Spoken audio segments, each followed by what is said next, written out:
लेखक रामचंद्र इकारे यांच्या अक्षरांची रांग या लेखसंग्रहातील एकटा पडलेला पाऊस या लेखाचं अभिवाचन मी अर्चना देशपांडे पोळ बार्शी येथून सादर करते। एकटा पडलेला पाऊस। झुळझुळणाऱ्या पाण्यात कागदी होड्यांचे गाव, झुळझुळणाऱ्या पाण्यात कागदी होड्यांचे गाव, उत्साह आणि आनंदाचं खेळास असे त्या नाव। पाऊस बळीराजासाठी अत्यंत महत्त्वाचा, अगदी तसाच तो चिमुकल्यांसाठीही महत्त्वाचा। पावसाच्या येणाऱ्या प्रत्येक सरींचा, पडणाऱ्या गारांचा आस्वाद बालपणी घेता येत होता।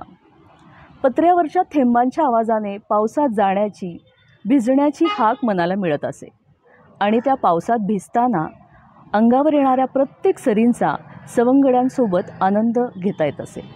मधूनच चमकणाऱ्या, कडाडणाऱ्या विजा, गडगडणारे ढग कधीकधी मनात क्षणभर भीती निर्माण करीत। पण हो, पुढच्या क्षणाला लगेचच पाऊस गाण्यात चिंब होण्यात आम्ही दंग, कारण हे पाऊस गाणं मनात उत्साहाचे उधाण घेऊन येत असे।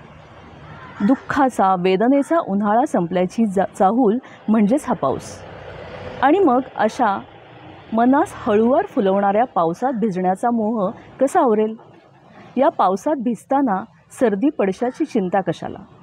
कसल्याही परिणामापेक्षा पावसात भिजण्याचा आनंद काही औरच।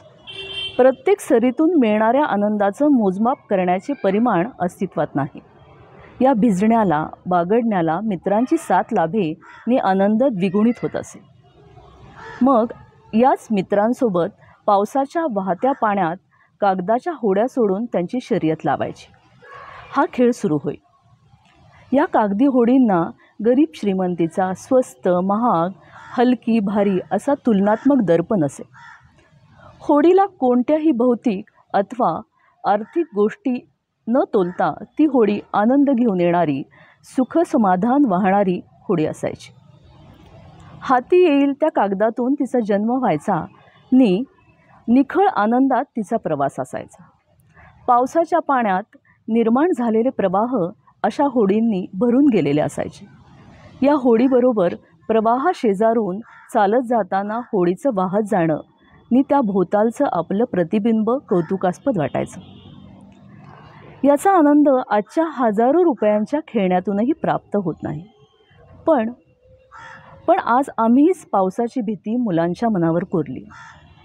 शिस्तीच्या छत्र्या आणि रेनकोट यामुळे पाऊस मुलांपर्यंत पोहोचेना। यामुळे या पावसात भिजण्याचा, बागडण्याचा विषयच नाही। या कागदी होड्यांचं आभाळ सुख या पिढींच्या नशिबी कसे यायचं? मोठ्या शहरात तर केवळ गॅलरीतून वाफाळलेला चहा पीत पाऊस बघणे म्हणजेच पाऊस अनुभव। आणि मग अशा वेळी जशी मुलं पावसातून वेगळी झाली आणि बंद घरात टीव्ही अथवा मोबाईलमध्ये गुंतून पडली, याच वेळी पाऊसही एकटा पडला। त्यांच्या भोवती मुलंही नाहीत आणि आनंद समाधान वाहणाऱ्या कागदी होड्याही नाहीत। अशा वेळी एक शायर पुढील ओळींतून व्यक्त होतो।